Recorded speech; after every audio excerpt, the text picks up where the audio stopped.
Welcome to First Step, where we have leaders in industry, professionals in their fields, share with us the steps that they took, rather, to get them to where they are today. And with us, we have an individual who has gained a wealth of experience in the arts and professionally in advertising. He is a multiple Kasik award winning actor, playwright, director, TV producer, working on film. He's squeezing it out, and so on and so on. He also is professionally the senior copywriter and production manager at a leading advertising agency here in Trinidad and Tobago. We have the one and only Eric Barry. Drum Eric roll. Barry, Thank you very much. I humbly take that intro. Just one correction though, I never won a Kasika Award for acting. Oh, I almost did in 1995 when I played Sridhar Sadhu in Temple in the Sea. But I didn't want it. I was a favorite, but I didn't get it. oh, But that's another story. yeah. Well, Hi.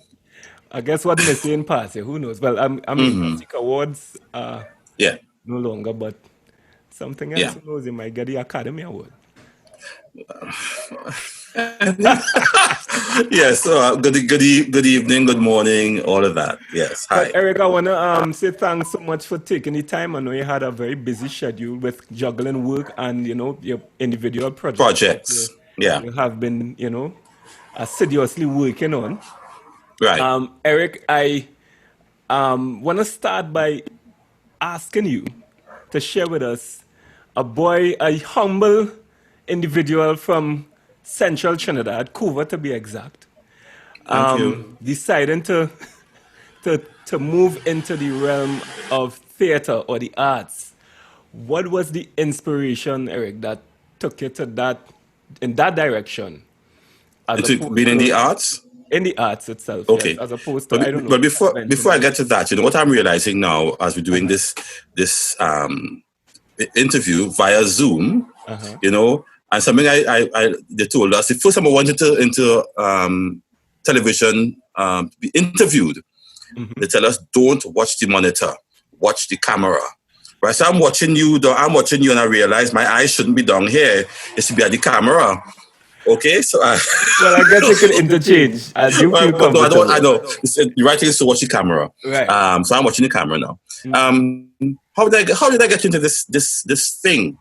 And it's really a strange thing. Growing up in Cuba, there were not, like, let's say you grew up in Port of Spain or you grew up in San Fernando, where there were groups and so on doing theater and plays and that kind of stuff. That did not exist in Cuba, other than maybe you might have a Christmas concert that the church would put on, and the people would do a skit. That word I hate, right? They'll do a skit, and that's basically it. When I was at that age in the 70s, a boy in the 70s, we had 2 radio stations, 1 TV station, but it was full of local content. So we were fed our culture, and we were like, what the American child is now, where every moment they open their eye, they are being reinforced with Americana, right? But so back in that time, 70s, 80s, that was the programming was so much that we had a Trinidadianness in our spirit that you couldn't touch, you couldn't understand. So on a Wednesday, I think they had something called Let's Laugh, a program called Let's Laugh on a Wednesday. It was a local comedy show where this guy, Stalks and Hill from San Fernando, had his players doing this comedy every Wednesday night. At month end, you had Horace James had a thing called Play of the Month, and it was local actors doing local plays and so on. And they had other things here and there. And you had other shows. And I would look at that and I would think I want to do that. And also you saw foreign things as well. It wasn't only local, but you also saw foreign movies, foreign film and all of that. And I also felt, I want to do that, but it was just truly in the back of my head because there was no possible way of doing that because you saw nobody in the area doing it. Right. You saw no avenue to do it. There was no way. So that was just a dream. That's right away. However, the strange thing with me is that when I was young, I was a little bit wild, a little bit crazy. Right. A little bit. And sometimes I meet people for the first time and they will ask me, do you do drama? And I'm like, no, you don't drama, but they found that I had this drama in me, right? But that was the last thing on my mind. When I went to school, I did the sciences. Again, literature wasn't even a thought of my mind. Shakespeare, vomit. Me want to see Shakespeare. All right? Because, as growing up, if you weren't exposed to that kind of stuff at an early age, you don't think of those things. So after I left school, there was that period of leaving school, getting a job, working and stuff. So before I get to how I ended up in the theater, my brother had a typewriter. And I used to be up at night because I don't have to go to work in the morning. Right. So I would be up late at night and I'd be writing stories. For who? God knows. I was just writing. I was just typing, throughout the night, typing these stories and things. For me, I just like typing. And then I kind of got a feeling to do it, but there still wasn't an avenue. So one day there was an ad in the paper. So you got a feeling to do what? To bring these stories to life, or just to to be in this dramatic world. To live out these stories you're writing. Not the stories. It was just as though I wanted to do this thing I see people doing on TV, right. But I didn't know how. Right. How to get there. And there was an ad in the paper for a new group was being formed in San Fernando. And I went to my mother, going to check it out. Now, my mother was a kind of a woman. They're long-time people and them. With all them African sayings and things, So, like, the devil finds work for idle hands and that kind of stuff. So, me, who was in between from school, finding a job, just chilling home, she said, go ahead. Once it's not something to break the law, go ahead. Right? They encourage you to do whatever. And I went, and it was this group formed by Shane Bikram, who had left our other group, which was, I can't remember the name of that other group. And he formed his own thing. He used to write for them, apparently.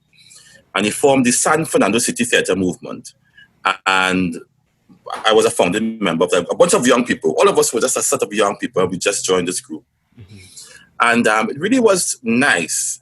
And something I always talk about, the first 6 months or so,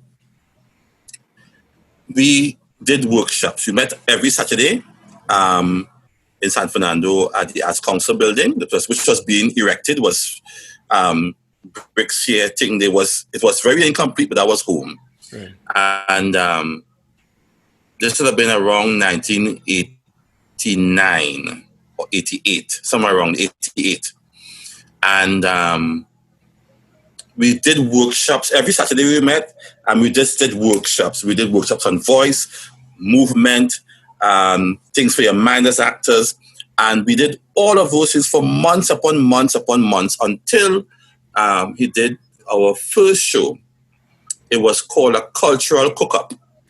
Eric, I just want to find out one thing. Just ask me. For the listener who may not be familiar with the term workshop, because I always hear you using that term, Okay. and prior to me being exposed to or interacting with you, I Uh-huh. didn't know what this term workshop was, apart from probably general Okay. workshop. Is it?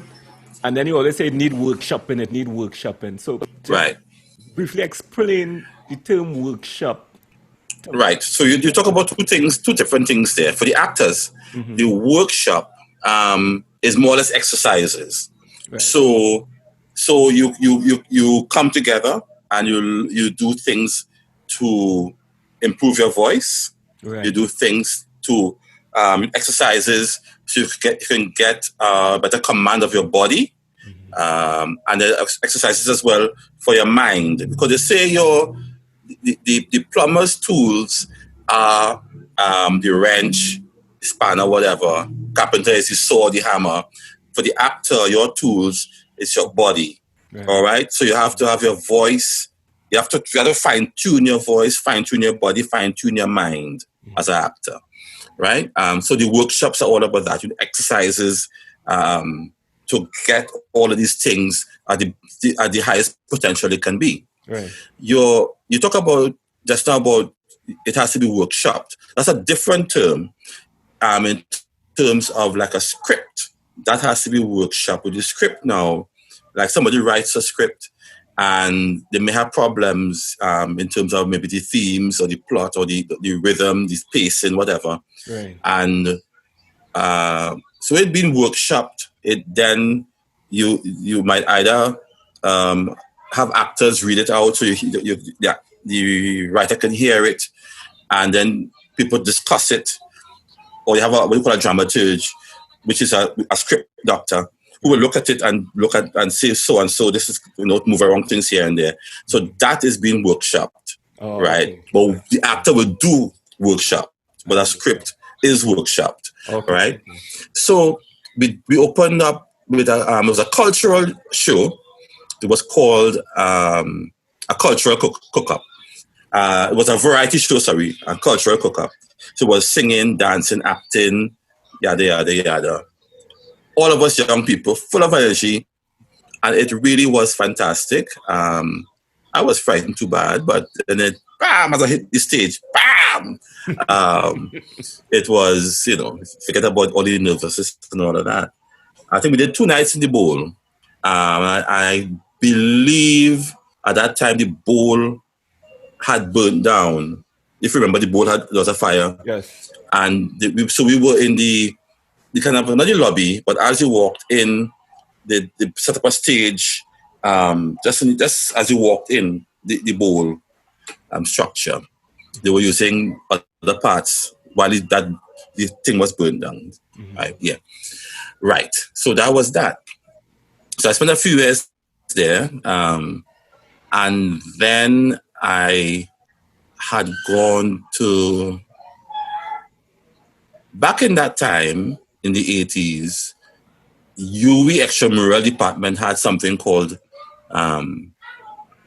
vacation in the arts. Right. So every July August holiday, there'll be 2 weeks, and it had just things in the arts, whatever it was, photography, dancing, whatever. And I went to that course, acting. Sonia Mose was my teacher, and to this day, I remember things that she taught In that us. To right this in that day, 2 week program. to this day, and even what I teach with the voice class, some of it I got from that back in 80, whatever it was.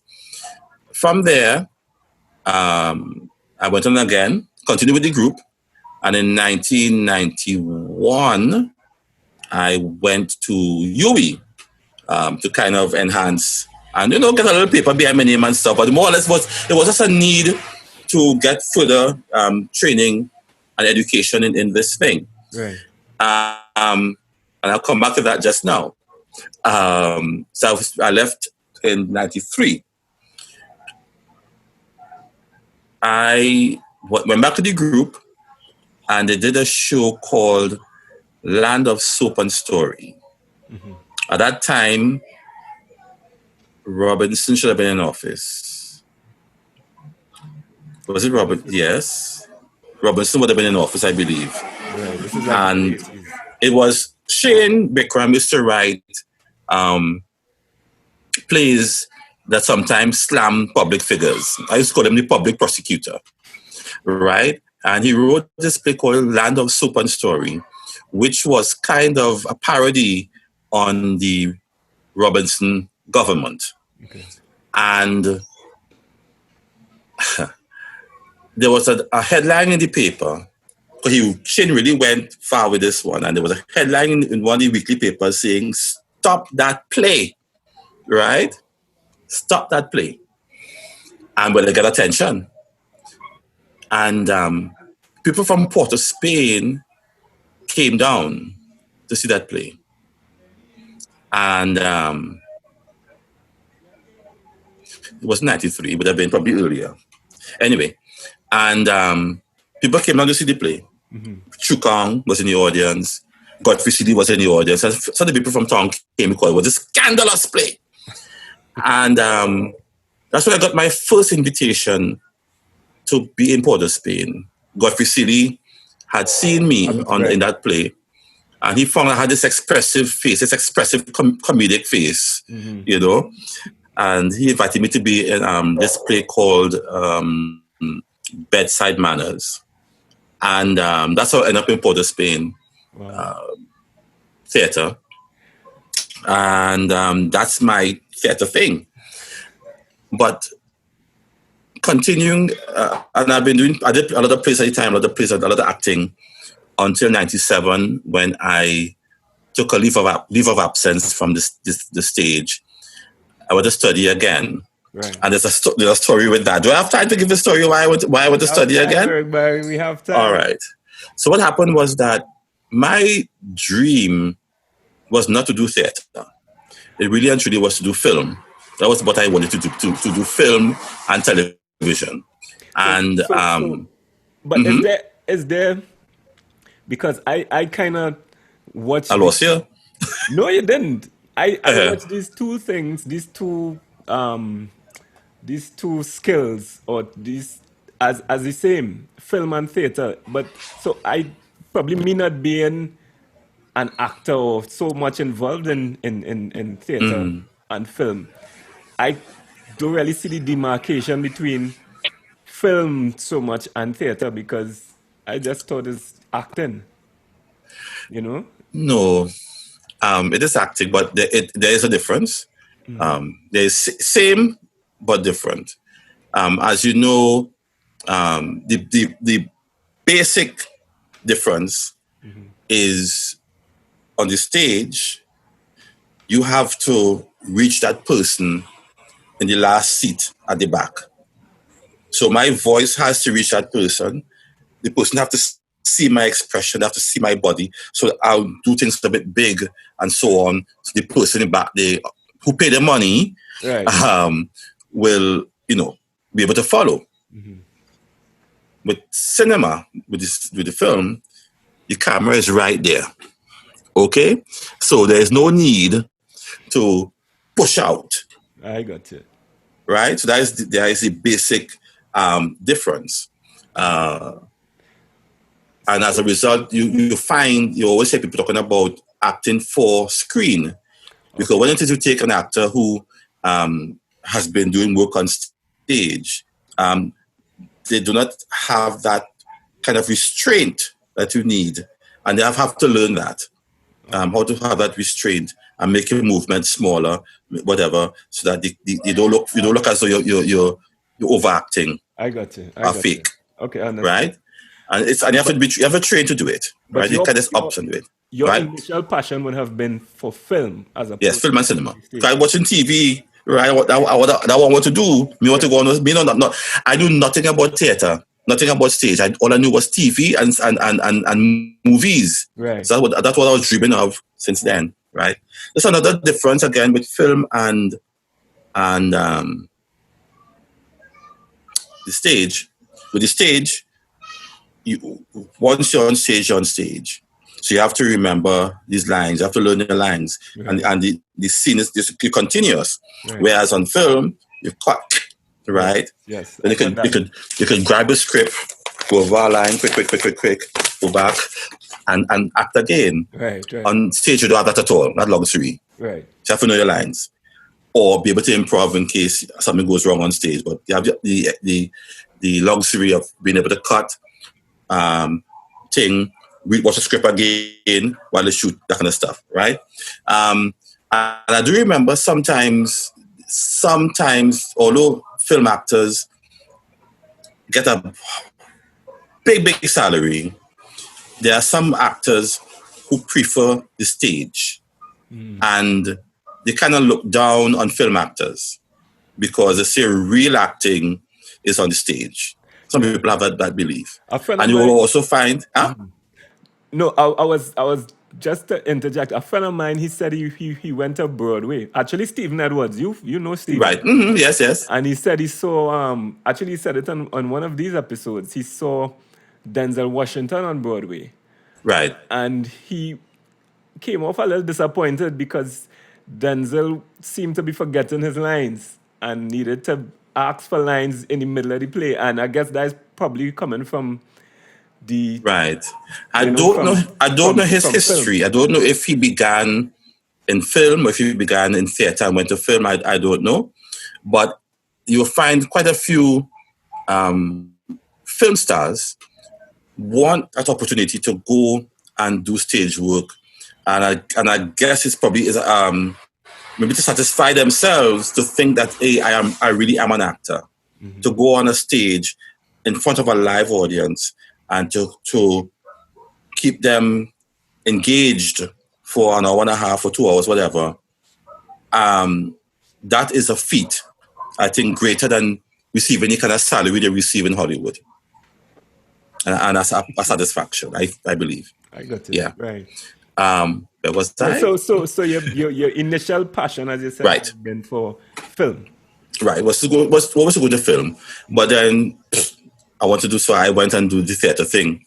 But then I got to realize as I was growing, and I was to go back in the 80s into the 90s, that there were avenues. There were ways I could have gone. I could have gone and studied abroad, cinema and whatever. So when I did the at the time I had not done A levels. I had only done O levels. Right. So to go to university, I say, well, me I time I study, and I did science. All right. Although I want to go into art. So when I went to UWI, it was that time that was a certificate program. And I was going to use that as what you call a foundation course in the arts. In England, if you hadn't done art, the university has had what they call a foundation course in art to kind of prep you into that art thing. Okay. And then you go and do your art course if you had never done art, right? So I was using that as a foundation in the art. I got through. 93, I graduated somehow, and I so then I applied to the universities. Now I don't know if they still have it, but they have something called the UCAS, Universities and Colleges Application, I think, Services, where instead of you applying to different schools individually, you have one form. And you apply, I think, probably about to 8 different schools, universities or colleges on the form. After you read up their prospectus and so on. And then you send it back to them, and then they will disseminate it. Right. So it's cheaper on you. And I got accepted, I think, unconditionally. Yeah, unconditionally, I think by 4 of them. Okay. And you have to make the choice which one you're going to go to. And I made my choice. I can't remember which one I chose to go to. But because I was accepted. Right? So about 94. 1994. And I had no money. At that time, the pound was 11 to 1. I had no money. So I had to defer. I didn't go. And I remember when time for classes started, because how the application for this particular university, what they do, they wanted to see your we call it again, your skills. So that they have a kind of a thing to fill out. The questions about yourself, blah, blah, blah, blah, blah. Got an essay.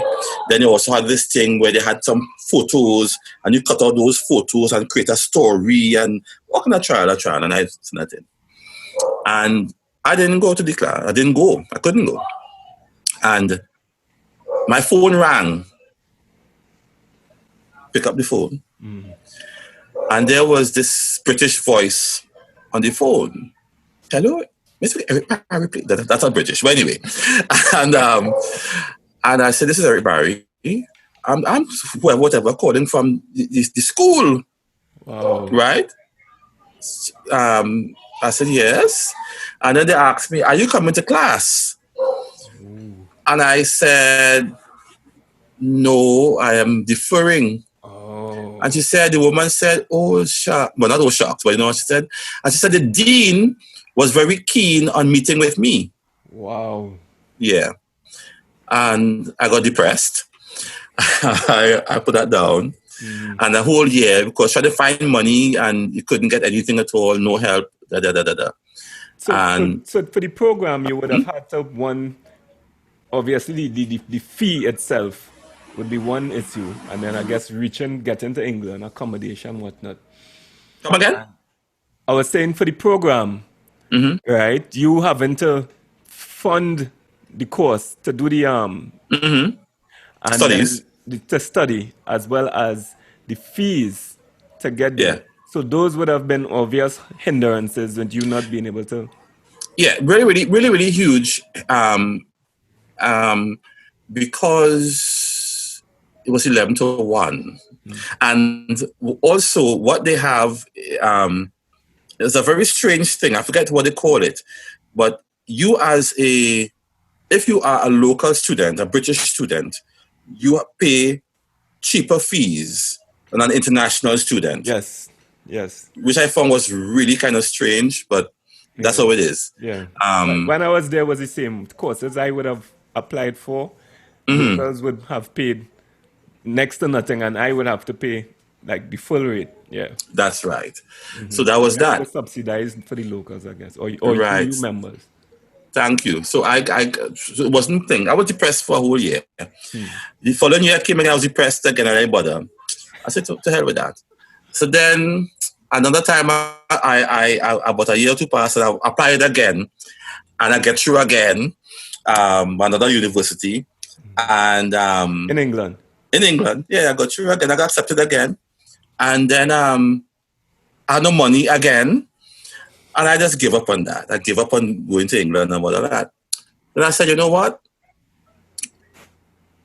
This would have been, the year was now 1996. Yeah, 6-7. After I just forgot about it, and then I got the dream again. And I said, you know what? I did Spanish in secondary school. With my sciences, I did Spanish. And I passed my Spanish, my O-level Spanish. So I could go Cuba. I think Cuba just have the things for free, right? So I called the embassy here. They gave me a school to contact to go to do the film course. Right. And but I said, you know what? I do Spanish way back in 1980, whatever. Me go to go in the people in country and in the back of the class and me know what the hell they're saying. Right. So I then went and did A-level Spanish at Polytechnic. Which I did from 97 to 90 to 2000 or somewhere around there. And I did A-level English Lit one time. So I said when I finish this, I will go to Cuba. I passed my Spanish, A-level Spanish. And then I called the school in Cuba. They were talking with me. And then I was too old. They have a age limit, right, I think up to 20 to 26 years for students. Okay. So I was too old. I said, all right, throw away that dream again. I started to work now in 2000. I got my first job in advertising, the first agency in 99. Right, because I was trying to figure out now the move from the desire to do theater and to study theater and acting, Right. now switching into advertising. I was looking for work. So, and this is the funny thing. I I sent out things. I first sent out stuff to hotels. Yes. I said, well, I'm doing Spanish and I'll be able to practice my Spanish. This is before I did the exam. Mm. And I got a call. I had an interview with K-Pop. Could I call people name? Of course Sorry. you can. So I got an interview with K-Pop Right. because I Spanish speaking, right? So I would have gotten the job to work front desk. But the woman asked me if I would be willing to miss classes because the work that would be shift situation. And I said, no, I can't do that. Mm-hmm. Yes, I couldn't do that. So what happened is that then they she told me, well, when I finish my exams, to call her back. But I had also, I think around that time, I'd also sent out things to advertising agencies because we felt I could write, I could change the landscape right. of advertising. I could do better than all of them, whatever, on them local TV ads, whatever. Mm-hmm. And 1 year after I had sent out my thing to the agencies, I got a call from Valet Centauri. Okay. And I was still studying. Yeah. I was still studying because I remember I had to take some time off from exams to focus on my exams. I took a few weeks off from the thing. I was on probation. Mm-hmm. So I got that job in 1999. And I think it would have been, yes, I was on probation. So I was coming to the end of my study period and I was offered this job by Valet Centauri, which was very interesting because I had no experience at all in advertising, none. But I had, go ahead. But I had, because I had my theater background, because I've been doing theater all that time. Right. I also was writing. I wrote a little sample script advertising thing for them. Right. And they called me and I got the job. Mm-hmm. So that was that. About 2000, and so now we see 2000. As you see, I start in 1993. Right. Right? Mm-hmm. 94, I got accepted for England. And so 2000. So then the bug hit me again. The bug hit me. I said, no, before I get too old, let me go and study. Right? Now, sorry, and if I might mention this before, people tell me, why don't you go to America? Why don't you go to apply to America and thing? Now, in the US, right? Right. The thing with England is that this in all the prospectuses, whatever the plural of prospectus is, yeah. Right? They all said, make sure you have all your money, you probably know this, to study. They don't encourage working and studying at the time. They all said that. Mm-hmm. Well, in America, you can do that. And people say, why do you go to America? Go. That is what the thing is. And I was saying, if I was going to study business, if I was going to study marketing, America is the place for me. But because I want to do art, I think England and Europe is right there, was what I felt. And I was stubborn that way. Anyway, so coming back now, go on. I'm curious because for me, being, I guess, the lay person when it comes to the arts, although I am an avid lover of a fan. Yeah. But not knowing the inside aspect of it. I would think American influence in art and film would be greater than Europe, right? So I was thinking, if you want to do art, go to Hollywood, which is like the obvious thing, because that is like the mecca in terms of, film and Broadway would be for theater, except for the West End in the West End in England, in London. So you deciding to go to Europe, or to England as opposed to the US. I kind of was also thinking that might have been the US would have been the obvious choice. Right. For me, and this is my personal thing, and people have, when you talk about art, in that European context, it's all around you. The art it's there, and you have all that history. If you go to Italy or wherever else, art history that's there, that's rich, that has really influenced the world. Where cinema is concerned, I never really had that much favor for Hollywood and American cinema, compared to the other one. They do the blockbusters. They capitalize on the market. They capitalize on the industry. And as you say, it is the mecca. But if you look at, you have somebody who is not an American, a director, and they do fantastic work. What happens?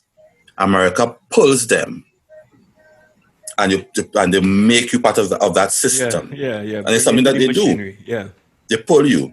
So that doesn't mean to me, I mean, I think I've gotten good technical stuff from that side, but I was looking more for that influence of being an artist kind of a thing.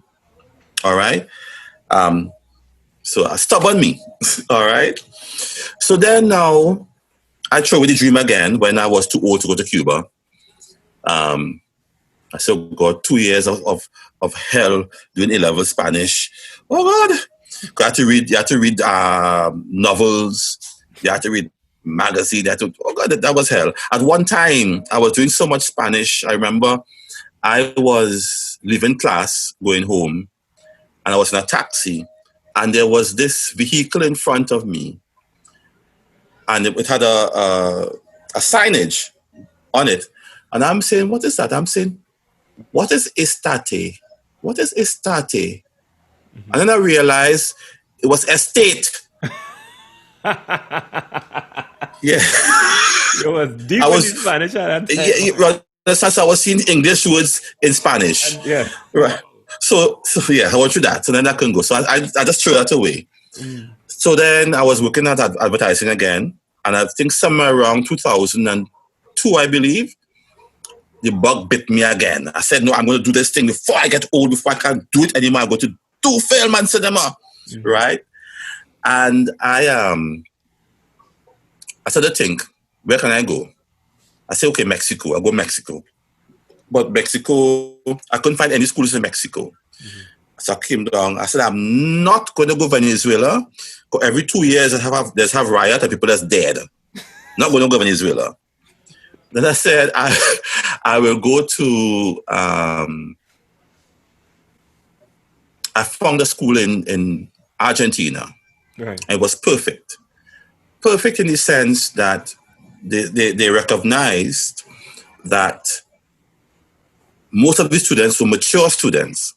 So they could either go to school in the morning time, evening time, or night. So you're able to work and study, right?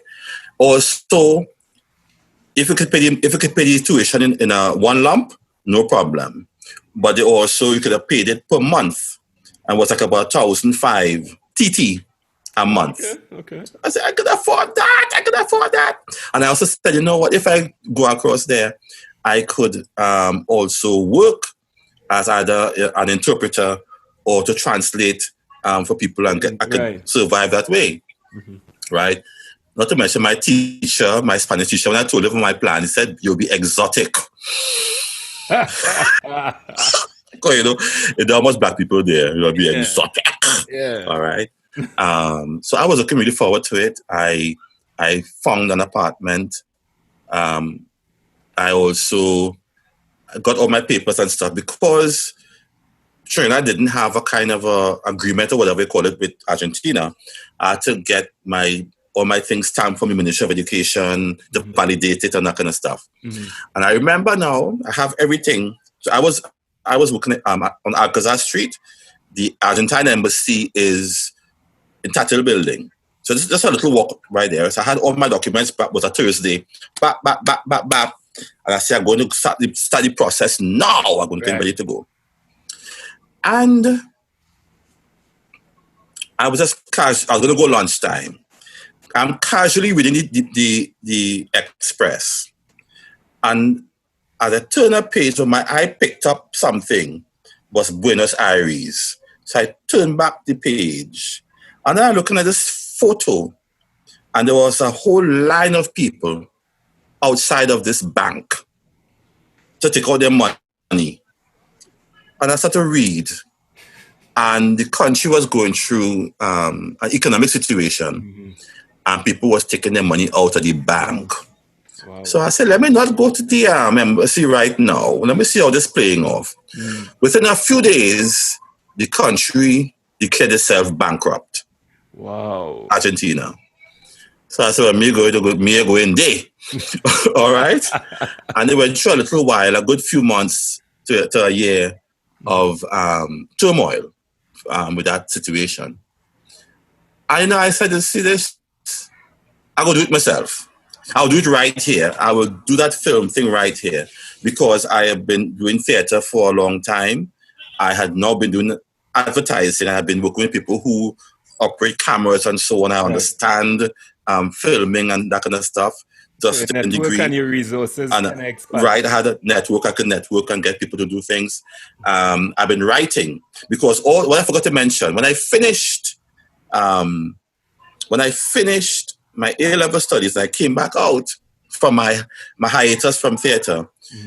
Now, a friend and I, Carlos Alexander, approached me somewhere in the 90s, late 90s, to form a group. I think it would have been 98. And we sat down, me, he, and a girl called Michelle Campbell, and we formed Tete Theater. But because I was still studying, we just formed it and they just lie down there. So when now I was finished thing, I remember I used to write, and I write this sort of thing. And we launched our company, Tete Theater, with a show called The Five Foolish Friends in Shh, It Happens. And that was a whole another story, crazy story, because title, yeah. Sorry? I like the title. In yeah. It Happens. It Happens.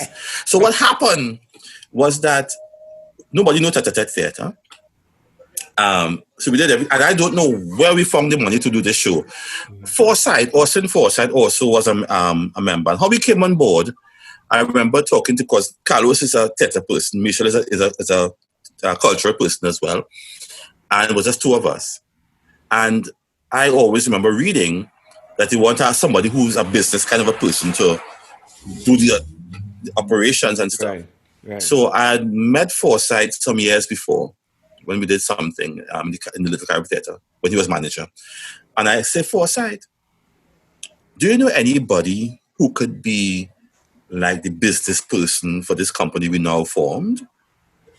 And Forsyth said, yeah, me. And he invited himself in. And he came on board like that. So we did our first show, The Five Foolish Friends, and It Is Carnival. I mean, it happens. And the show bus, like a P1, they say, it bus.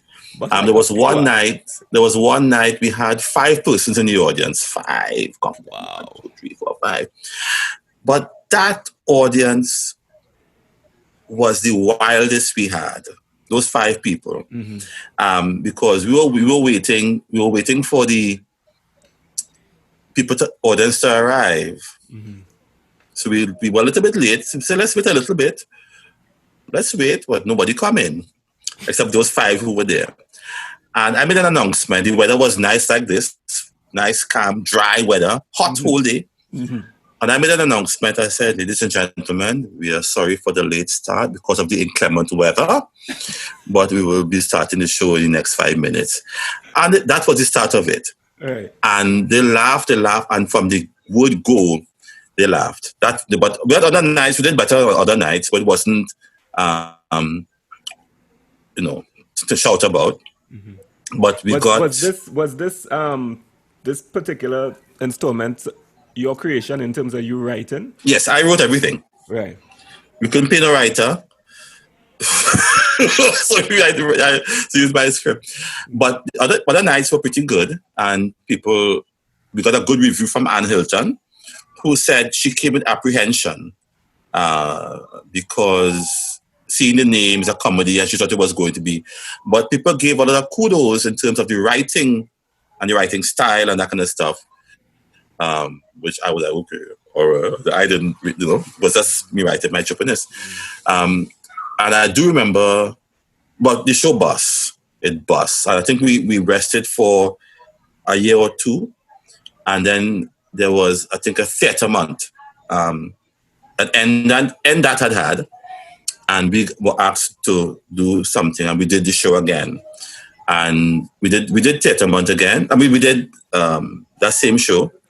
And people had a good time, very good time. We had better audiences, and that's how that's how I end up in this thing. That's the whole roundabout story. But what I want to say, since the show is called First Step, it is. Now you saw the time span of that dream of 1993, 4 being rejected. But I never stopped wanting to do this thing. I still haven't done the film thing properly. I've done a few short films and all of that, but I haven't done the film. But what has happened, I continued doing theatre. I continued wanting to be good in this field, in this art field. And I think if I had gotten through in 1994, I might have been a filmmaker. But I think the things that I have picked up over the years, and you know me, and I think what people expect from Eric Barry, and Eric Barry name is put to any show, they expect it to be original, they expect it to be local. Yes. And I think they expect it to be good too. All right. And I have, when I was at Creative Arts Center UE, there was one of the courses was an elective course called Caribbean Lab. At the time, Leroy Clark was the teacher of that class. Now they have different people coming on top, but it was just him. Mm-hmm. But the objective of the class was for you as a Caribbean person to get to know your you as a Caribbean artist, to get to know your Caribbean self. Mm-hmm. So when it is you start creating your work is from your voice. That's a good point. In terms of, that's interesting because do you think our audiences, this will be a two-part question. One, do you think the audiences are mature enough to appreciate their own, where we have always been bombarded, or we have been bombarded recently with so much, Western influence, American influence in terms of art? And do you think it is critical for a creative to express themselves in their voice, in the Caribbeanness or the Trinidadianness, okay, and still be viable? Right. Know? So that's a question, a very good question. Now, and I will go back again to that experience at St. Augustine, mm-hmm. where it was all about, and we studied history of theatre. So we learned about Greek theatre in Russia, theatre in wherever, in Germany, history of it. We did plays from around the world. We studied those plays, Shakespeare, Brecht, all of them. But there was still at the center of it, your Trinidad self, your Caribbean self, at the center of all of that study. Mm-hmm. So the whole idea of that, I believe, is that when you start to create your work, it would be of a standard. Um, and once something is of a standard, it's good. And no matter who you are, if it's good, you'll be attracted to it. So to be specific to that question you ask, back in that time, obviously there would have been that for the Spain theatre situation and other theatre things, right? Now, what was going on at the time? Now, in the 80s, 70s and 80s, you had that Walcott thing. Right. And other plays were being done, and the plays that were being done were what people said was important, right? So you had now, if you go back to the 60s and the 50s and you watch those plays, Rose Slip, Junction Village, Moon on a Rainbow Shawl, all those plays spoke about the people at that time where they were in squalor, basically. Right. The tenement yard and all of that. And it was always about hope, about these people being able to get out of that existence, right? That was generally, that was the theme of that sweep of plays, 40s, 50s, 60s, some of the 70s, right? Things changed a little bit, 70s, the Walcott era. I was still young, but I was aware of stuff. And, but it was still kind of attached to that previous time. But in the late 80s now, things had changed. Theatre had changed, it transitioned. So you had a bunch of people coming out of the 10th Theatre, which Helen Camps had at the Hollows in Port of Spain. So you had groups formed. The Baggers Company formed. They had other company. Godfrey City formed his group, his company, Playhouse Company. Raymond Chukong began doing this thing as well later on. And it was a total difference into how things were done before. So the marketing was magic. I still remember seeing the imagery in the newspaper advertising this play where Cecilia Salazar was this woman who was raped by a man and she had a vengeance. I can't remember the name of it. Something tease. It'll come back to me. Right? But Fire Force did the film version, the TV version of that. Right? And so things would change. It was getting more exciting now. Visually, they were paying more attention to the set, makeup, costume. So things became exciting. So the old way was now kind of gone. And then this, on the Chukang side, he began doing the comedies, the sex comedies. Right. And they were a raving success. Full houses. Shows ran and ran and ran. Very much so. Money was made. So the question was, in my class was this guy called Brian Honoré. He's dead now. Brian Honoré was very much Mr. Culture, very much Mr. Calypso. He sang Calypso. He also played Dragon.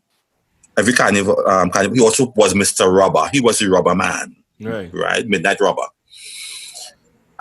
He has a song, you can find it on YouTube, called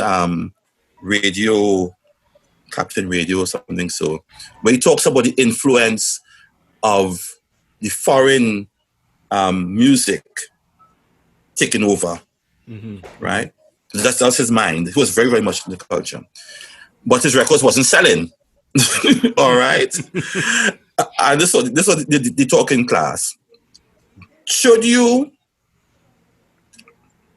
be an artist and do the art and scrunt, or should you do what's popular and make money? That was the debate. And that debate, I guess, would be ongoing. Right. Yeah. So what that was the thing. So for me, right, I felt, because I had the fortunate experience of working in San Fernando, seeing San Fernando work, also seeing Yui work. I wasn't doing Porter Spinners yet. I was still studying. Mm-hmm.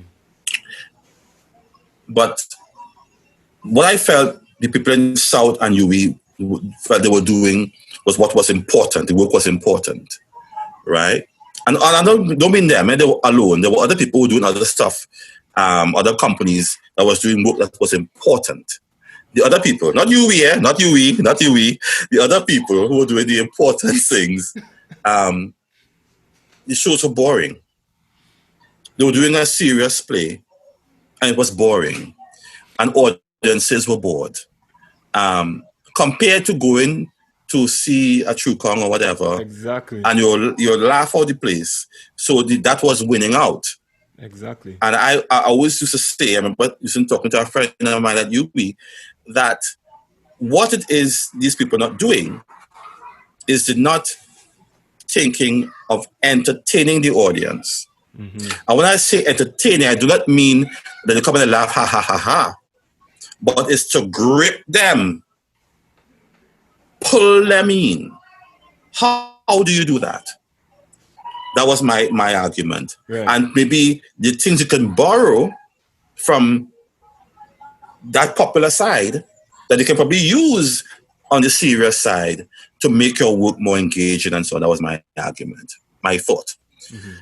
So because you find a lot of times the drama, I have gone to out of all the plays I've gone to, I would say 10% would have been something dramatic where, you would in Trinidad? Me personally, yes. Okay, go on. Mm-hmm. So, and then you always find within that a situation would come up and it doesn't necessarily merit a laugh, but the crowd so programmed, I guess. I will come to that. To laugh, That's another argument again. That's another argument. Remind me of that argument, because that is what led me to do Wrong the City. Okay. Which you did not see.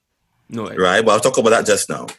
And I don't forget my main point, where I talk about the whole spans of 1994 to 2000 and thing. Yeah. And I digress so much. Mm-hmm. But so the thing is, so you're having that debate. So one time there was a guy called Roger. He used to work at Caribat one time. And we had a discussion. And he said they could never do it. I said, I could write a play. I'm going to write a play that is not a sex comedy, that is going to engage the audience and things. He said that could never be done. Never. Don't tell me never. Don't tell me never. All right. So challenge accepted. So I sat down and I said, what? I started to think what it is that is Trini, that is us. And I took 3 elements. 3. 1, all of us think we are experts in calypso. So when the masquerade results come out, all of us think they cheat, all of we know what is the right thing in calypso. So I said the play have to have calypso in it. Then I said, next thing, all of us are passionate about politics. Everybody. Even them who not voting, don't take them on. They're passionate about and they are involved in the politics. Mm-hmm. So I said the play had to be about politics. The third thing is that most of us, if not all, believe in the supernatural. So there must be a supernatural element. So I took those 3 things as the core elements for a story, which I call the sex, because I know that's like no, that's boring. That's been done. Boring. But that's everybody. Mm-hmm. But calypso politics, supernatural, that's Trinidad. And I said, if it is, I can use that as the core for the story. A Trinidadian would be attracted like a moth to a flame. It's a bad example, but you know what I mean, right? Bam. They can't resist it. So I wrote The Catalyst, which was a political musical drama. And it was about this nuts vendor who had become prime minister. And I had a live band. Okay. You know where I get the money from? We did a live band. Say you're going, Right. Yeah, this was all out. 2004. And that band, not the band, the show. To this day, people, there's a woman in Shogunas, I don't know the woman at all, and she will see me, Catalyst! When they're bringing it back. You know, up to this day. Right. People, and I think that show won 4 awards actually, Kasika Awards. What I do remember, I heard Brian Honoré and Luther were in the audience, and they were on the edge of their seat. Somebody told me they saw them like during the show, right?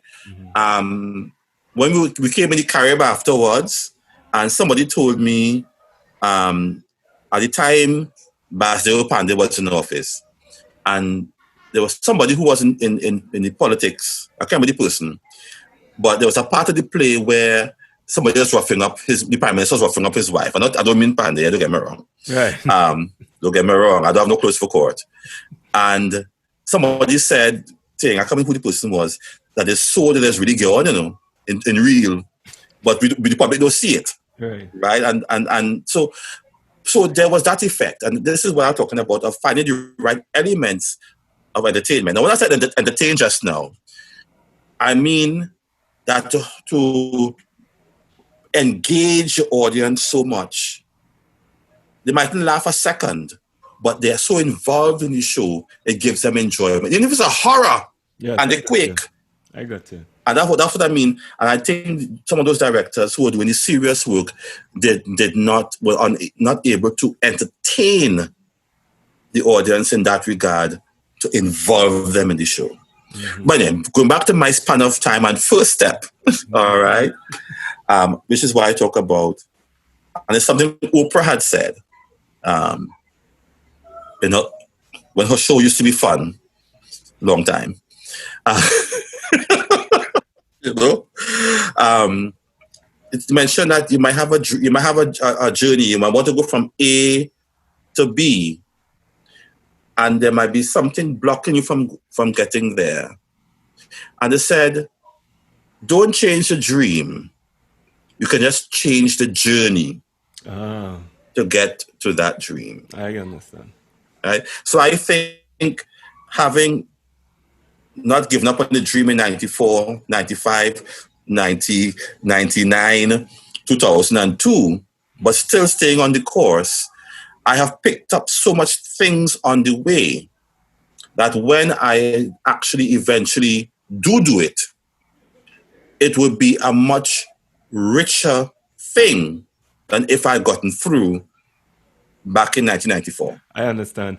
How were you able to, because I know with the disappointment of not being able to attend the college in the UK, and you then going through a bit of depression after that, how were you able to shake yourself up and bring yourself back to getting back on track then, you know? You see, I never stopped doing theater. That's the thing. I was always doing theater. So, and people didn't even know this dream I had. Only I knew it. Okay? So I was doing, and I enjoyed the theater. I enjoyed the people, well, most of them, who were in the theater. So that kept me, and I just put that thing away. So it wasn't as though I was just doing a normal job, 8 to 4. I had this release arts-wise. I think if I was not doing this, I might have been depressed. I might have been bitter. I think so. But I think the theater saved me mentally that way. Okay. Mm-hmm. Right. Because I was still doing it. I was still doing some form of it. Mm-hmm. Yeah. So I wanna fast forward a little bit into taking the lessons learned and the trials and the Right. all those experiences to help create and help define your voice and your expression, and taking us into now deciding to to to move into the play which I was most impressed with, Better Village, right? Right. I don't know if I'm probably fast tracking a bit, but what I really what was to me impressive about that production, and it's unfortunate that a lot of people didn't get to experience it. It was what we know for those who would have been exposed to Best Village and all that. However, it was so well written. I'm not trying to brush your ego now, Eric Barry, but it So was that's part right here. that's part of back, right. Right. Mm-hmm. No, but it was so well written that that it had all the elements that you spoke of. It had um, it had a bit of the politics. It had a little bit of the drama. It had all the elements that you identified Right. prior to. Right. And then you were able to bring this thing together. And the group, is it that you all won, or they came the group at that time? Oh God. They won. Did we win? Did we win? No, we came second. We came second. Right. We let's say we got second place. And I'll leave it there. Okay. but what I found is how it was to me a very risky approach to storytelling. Have you always have you always been trying to set yourself apart from the norm, or you just throw caution to the wind in this instance and say, you know what, I do my own thing, and that is it in this particular instance? I just thought it was a story to tell. I didn't see it as pushing the envelope. I didn't see it as being risky. There were no boobs showing. Well, yeah. But I was joking. Yeah, but in the sense, yeah. Well, I mean, it was different to what the other people were doing. I just saw it as a story. I didn't see it. I mean, there's a secret. I'm going to tell another secret now, and I wanted to get back to. You talk about the audience was laughing and so on. Mm-hmm. So remind me to get back to that point you made about, and you didn't see what people was laughing at. Right. Yeah. So remember with the catalyst, I thought it was an experiment. When I put these three elements, these core elements together to see if what I was thinking would happen, if as a Trinidadian, you will not be able to resist. Once you're in this show, you'll be drawn in. And it worked. For Wrong the City, which you did not see, I didn't know you as yet, but that was also another experiment to address that thing about the laughter thing we talk about. And I'll get to that. Better Village was also an experiment. That was 2016, I believe. A few years before that, I went and did a digital film course at the Digital Film Institute in St. Joseph there. And there was one thing, we focused a lot on screenwriting. And one thing I learned from that was something called the monomyth. And the monomyth, it was is this guy called Joseph Campbell, I think back in the 60s or so. He realized something. He realized that all of these classic tales, going back to ancient Greece, going back to the Odyssey, coming through, all those classic tales, there was a similarity in terms of the journey of the protagonist. And he wrote a book called The Hero with a Thousand Faces, because there was that same different story, but he saw elements and he put it together. And it's a whole cycle of you being in your normal world, you normal, and then you are being you thrust into a different world. That's a different world, not like planets, but a different state, right, where you really don't want to be, right, a situation, and you go through that trial and thing, and you learn things, whatever, and then you come out of it in a different way. When you go back to your world that we saw you at first, you're a different person. Hollywood has adopted that. Oh God, they beat it like a old doll, right? So it happens in Star Wars. It happened the original Star Wars. It happened in Alien, and a lot of shows they use that formula. Even Shrek, even Shrek, that formula is there, right? So I said, I wonder if this could work on stage. So I wrote, I want to know the secret. Anyway, so I wrote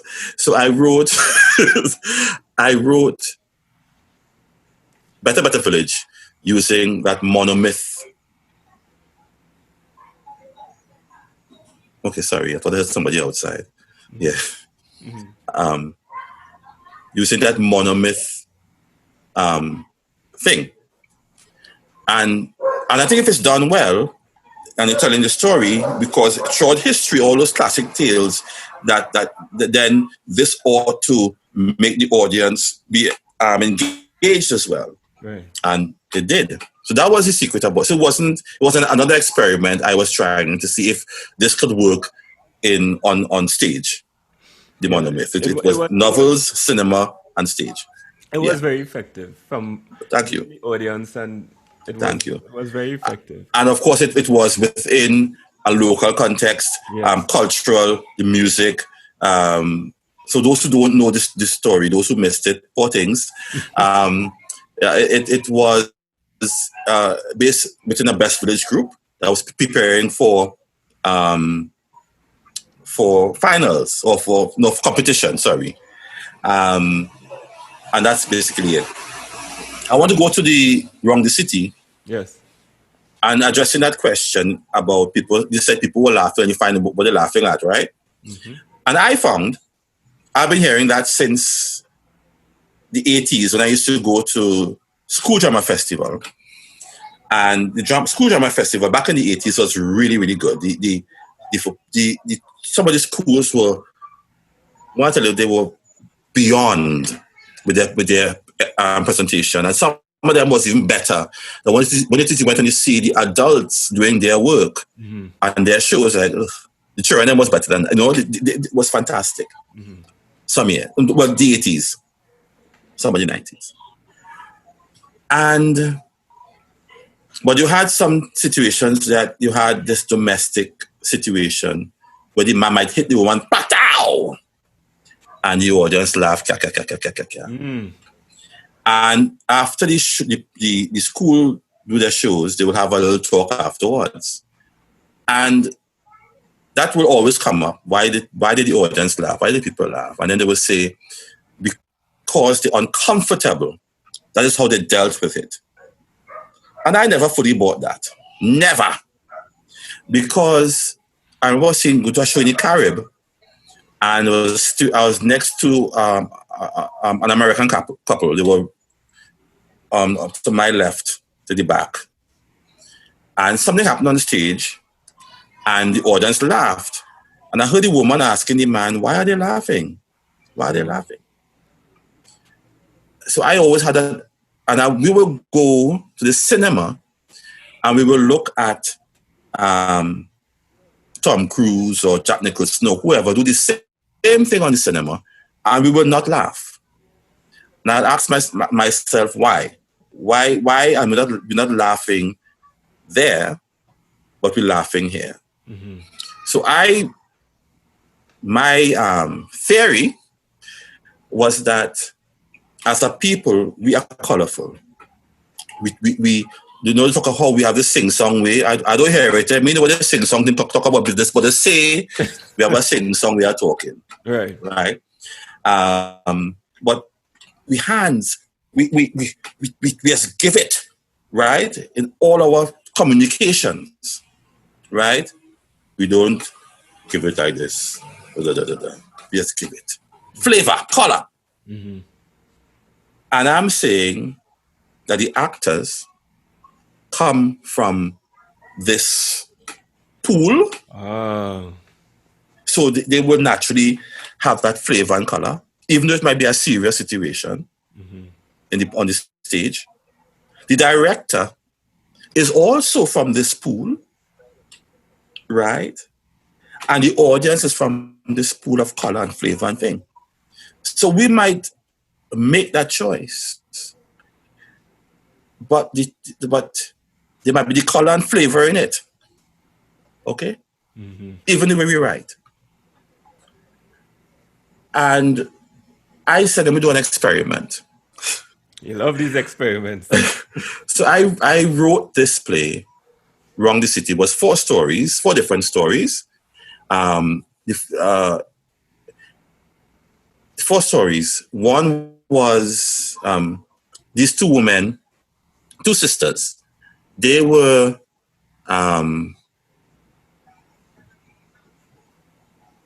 their mother, who was a national hero, a sports hero, sporting hero. The mother was in a coma for 5 years. One sister is praying, saying a novena for her to recover. The other sister want to pull the plug, right? End up in court and everything. And both of them love their mother. And they both of them thinking that their actions is because they love their mother. Right. Right? And that was the situation with that first story. The other story was we see this man and the woman in bed and they're loving up and doing little nice goody ting, whatever. And, you know, making plans when she go back to work, she on vacation and thing, what you love. And everything is nice and fine and lovey-dovey. Until the husband come home early and catch them in bed. And he have a cutlass and he had to kill 2 of them. Right? But, yes, but we didn't kill them because he'd been outside for about an hour listening to everything. But why he didn't kill them is because he didn't know what to do with the body after he kills them. So he was thinking what to do. And he could take no money, bust in the bedroom and confront the situation. That was the second story. The third story was this police guy, a police officer. Well, he wasn't an officer, higher, but he was now going to become the youngest police commissioner that Trinidad and Tobago ever had. And tomorrow is the ceremony. All is fine. He has a newborn baby, yada, family and all of that. But he gets a visitor from somebody who hadn't seen for 15 years. Right. A man who is his old lover when he was young, and he wants back in the picture. Right? Right. And the last story was it was a kidnapping situation where we had this. There were just two people. This woman tied to a chair. Her face was covered with a bag, and this young boy was supposed to be 15 years old, and he is looking. This woman was kidnapped for about a week, and he is the one who is keeping her company while the gang has gone to collect the ransom. Right? And they have thing, right? That was the story. And I wrote them, try my best to have not a shred of humor. That was my experiment, not a shred of humor. But you can't give people that heaviness all night. Mm-hmm. So the thread or the link was videos of a taxi driver going through his day, right? And that was a comic relief taxi driver, just played by Glenn Davis. Oh, okay.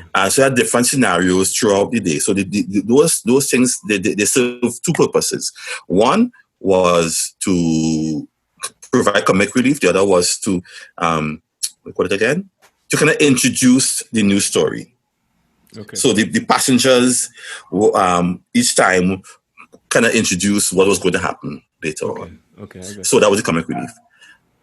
So the other thing was I tried is to work with the actors. I did see and I knew some of them had a problem of doing workshops with me because I was trying to get them away from the flavor and to have more restraint as actors.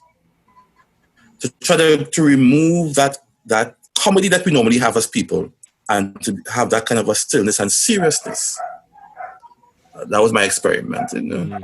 But some of them, they didn't say it, but I could tell they didn't like doing the workshop. They didn't like, because, you know, there's a feeling, I've been on stage already. I've been on stage for why am I doing this? They didn't say it, but I knew. Right. I win awards. So anyway, so we did the show. And what you had, but I remember, oh God, there was this, Jesus Lord. I was sitting down in the audience and trying to see people's reaction if the experiment worked. There was this man from Hook in Queens, so he was upsetting me. Because he was just laughing throughout. He was on the, when they come to step in, the little walkway, when they come in inside the hall. And he's laughing throughout the whole, laughing. Why you don't hush him out? Because you hear somebody laugh and then laughter is infectious. Mm-hmm. So it would have influence. And every night he was there and he was laughing. But anyway, there was one night. So people laughed, they laughed, and they laughed. But there was one night, I think it was a Saturday night, the audience was still. They were listening. Maybe that man didn't come to work that night, you know. But the audience was quiet and listening. And they didn't even clap. After each story, people would, you know, think whatever. They didn't even clap. I was a bit worried. I said, oh God, they're bored. Wow. And then I got to realize they were really listening to the show. Then the last story with the kidnapping, I saw this family get up and they walk out the theater, and I was like, oh God, I'm feeling bad. I said, oh God, this show boring. I play director. I try to direct serious work because people know me for doing comedy. Mm-hmm. So I try to direct serious work. Oh God, Father. Later when I got to understand, and I popped my ears and I heard there was a girl in the family and she was crying in the audience. And apparently either she was kidnapped or a family member was close to her was kidnapped. Oh, okay. And they couldn't take it. And I did hear the actors on stage were hearing this person crying. They was hearing this thing in the audience and know what's going on. But she couldn't take it. It was too real. Wow. And she left. And I felt bad, but I felt good. Right? Then also, and I made some choices in terms of sound because I wanted the experience, again, to feel real. You know, when it is to do a show, they will have the PA system or not the sound in the whole hall, right? But I said, no, I wanted this thing to come from the stage. And I told them there was, I think, a radio and certain things, sound. And I said, don't put that sound all up there. Let that sound come from the stage, from there. So, you know. And I remember bouncing up after the show, a guy, I think he worked at Queen's Hall, and he said, hey, boy, started talking about the show and whatever. And then somebody else came who he knew. He said, boy, I think he was working Queen's Hall too. He said, you see the show? Boy? The person said, no, I didn't see the show. Boy, that thing was like, like it was macking in somebody's bedroom. Right? So they've got the experience. And so, so you wasn't watching a play, but it was kind of real. Right, and I think because of the direction I tried to do, some of the acting style I tried to do, the writing I tried to do, I saying try, I'm not saying I did it, but I think it did have that kind of effect where it was real and it did not have that thing. I got you. That you talk about. Sorry, I well rambled there. Oh my God. No, that's go on. That was very, very interesting. Yeah. I watch any time, so we would. Yes. I want to get into. It's a more getting to. My God. Go on. Sorry. I'm curious. In terms of if you had the opportunity to lecture, because one of the things I didn't mention is you also do some lecturing in terms of voice work and voice advertising and all of that. Yeah. Voiceovers. If you were able to influence or to mentor the 25-year-old Eric Barry, what would some of the advice be that you would want to instill, or impart? Why are you going so old? Can I go younger? Well, as I said, do literature. No, no, but mind you, I'm happy that I did science first, and then when I do the art, because I have realized there are things I take for granted that I just assume people know, and then I realize that because they don't have that scientific background that they don't know certain things. But it also it informs me in terms of if I want to write something, I do have basic understanding of certain things because I did the science before. So what would I tell Eric? Yes. So what would you advise him with hindsight in your favor? At 25 years, oh God, that done so old and late. Younger if you figure that God. The Eric Barry. I would say to be a bit braver, bolder. I was a bit loud, but I was very timid. But I would say to be bolder, braver, and believe in yourself more. Believe in yourself a lot more.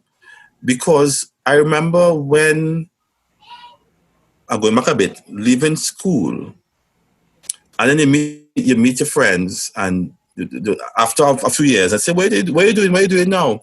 No, I was now doing theater. And I would say it almost as a whisper. Right? Doing acting, kind of thing. Because there was that kind of that was not a thing that you do. Right. So I would think, although for whatever reason, and I do understand it, back in that time, people were really seeing me as I belong in that, appreciating me for doing that. I was not. Okay. So I think it's believing in yourself, being bold, being brave, and what else? I think that is it.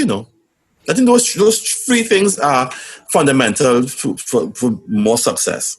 And try and make money. But I think really and truly believing in yourself is the crucial thing. If I had more belief, I think I'd have done a lot more things sooner. I would have. Yeah. That's interesting. Finally, we have the playbook.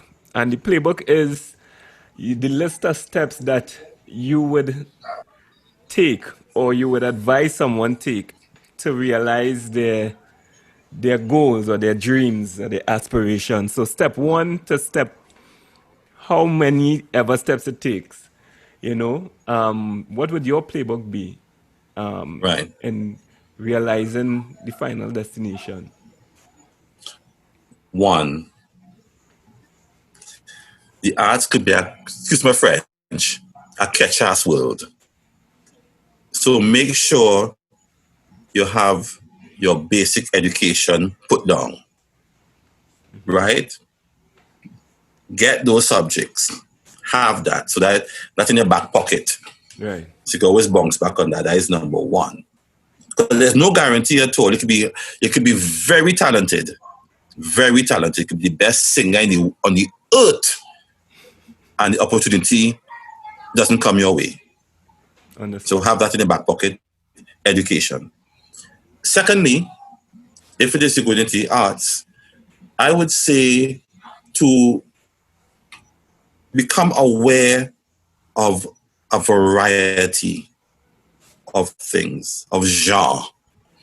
My teacher told me that when I was doing a level lit, she said it's genre, Okay. not genre. Not What, genre. what people say genre. Genre. Yeah. It's I genre. get genre. I don't know. Genre. That's the English, but so and I remember when I said when I was growing up, we had two radio stations, one TV station, and we were exposed to everything. Once, music-wise, once something was a hit, it played on the radio. It could be country, it could be soul, it could be disco, whatever. Once it was a hit, we were exposed to it. Mm-hmm. On TV, we looked at everything. You had documentary, you had Indian variety, you had Best Village, you had everything. British TV, American TV, all of these things. And we live in a world now where you can choose to stay in one zone Yes. whole day. And that is dangerous if you want to be an artist, right? And if it is you realize, if anybody who has been to a university, you realize you'll be studying this particular course, but have you doing all kind of different things? You say, what the hell this have to do with this, right? But down the road, this expands your knowledge base. These other things, Mm-hmm. and so expand your knowledge base. Expose yourself to things that are beyond you, things that are beyond your culture. I grew up. Listen to me. I used to watch Indian movie like that. They used to have an Indian movie on a Sunday at noon, and I used to be, of course, it had subtitles, Mm-hmm. and I used to. It was so bad that. Why am I telling this story? It was so bad that I'd be reading so much subtitles every Sunday Mm-hmm. that when I went out the road and I used to be reading street signs. I couldn't help but read street signs. I read street signs. It was crazy, right? So that God, I'll tell you all my secrets. So that is one thing. Expand your knowledge. Go. And I remember when I was reading up on, I did a lot of reading on writing and stuff, writing and cinema, whatever. Cinema. They said to go, no, writing plays, right. Mm-hmm. I was reading up on those and they said, go to see the good, go and see the bad. And that way, you are able to determine what choices that were made that made something work. You also get to analyze choices that were not made that made the thing fail, or choices that were made that just were the wrong choices for this thing that was bad and why it didn't work. So go and see everything. Go see the good, the bad, the indifferent. Go read stuff. The playbook, right? The next thing is, as an artist, you have to be aware. You're creating work about people, and you can't create work about different people if you don't know people. Mm-hmm. So you can't be aloof. You can't be, I'm a writer, I'm an actor. because you will not have the information you need to create these lives. Now, me is saying to go and drug den. I is saying that Right. and live among the drug. But some people might do that, But you cannot live an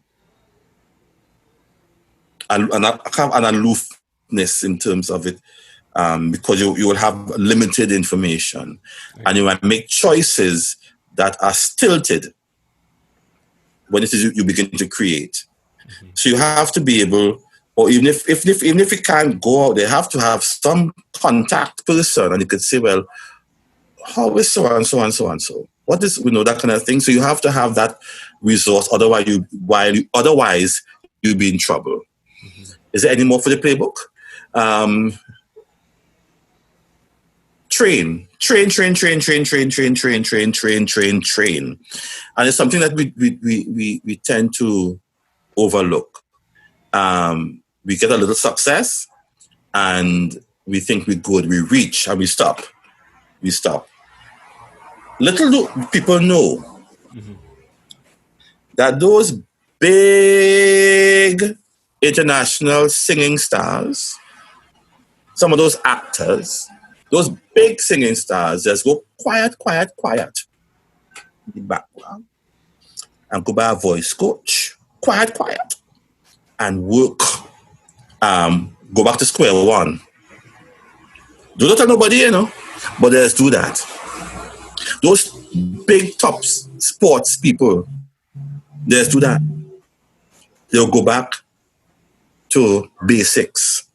They have won how much things they have won before, but sometimes they do that just to fine tune to get things working, or they have some other person work with them. You get stale sometimes. I remember, well, those who don't know, I grew up playing tennis as well. I was a tennis tournament player in my juniors. At one time, I actually was number one junior tennis player in South. Right? South. I did win the tournament that year in my age category. So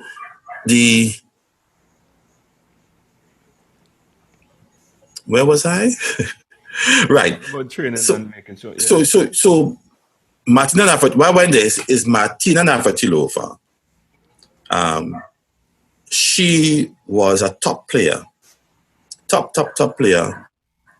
She wasn't number one. She might have been hovering around there, but she was up there.